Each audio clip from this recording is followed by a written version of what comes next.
السلام عليكم ورحمة الله تعالى وبركاته.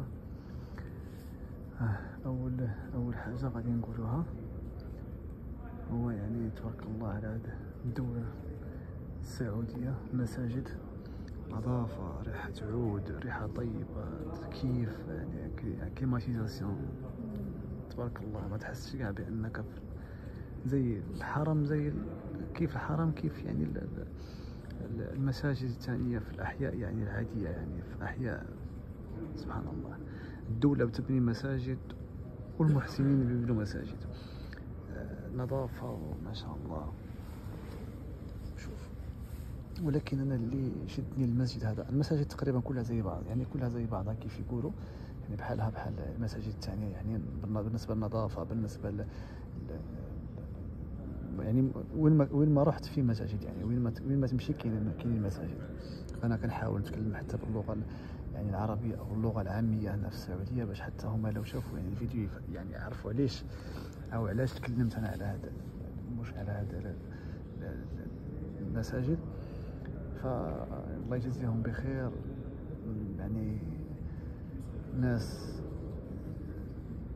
تبدع في المساجد، المساجد موجوده سبحان الله فين ما تمشي كاينه مساجد. الله يعطيهم الصحه على النظافه وعلى الصيانه بتاعها وعلى كل شيء، يعني ما كاينش نو كوماند كيف يقولوا، لا تعليق. ولكن الحاجه اللي شفت انا، شوف سبحان الله، شوف المغرب هذا خدمه تاع المغاربه، هذا القبص خدمه تاع المغاربه، ولا يقولوا بان حنايا بتاعنا هادي، ولا المغاربه خدمة القبص بتاع المغاربة. شوف يعني جبس مغربي 100%، خدمة قبص مغربي 100%. شوف ما شاء الله ما شاء الله. الله يحفظ هذه البلاد هذه ويحفظ كافة بلاد المسلمين.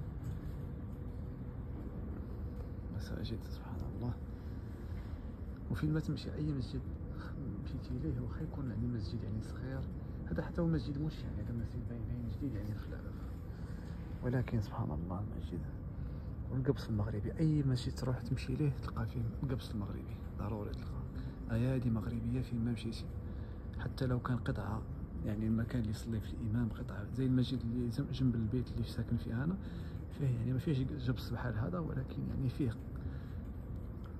شويه، ولكن يعني اللمسه المغربيه موجوده وين ما تكون. هذا اللي بغيت ندير في الفيديو هذا. والسلام عليكم ورحمه الله تعالى وبركاته.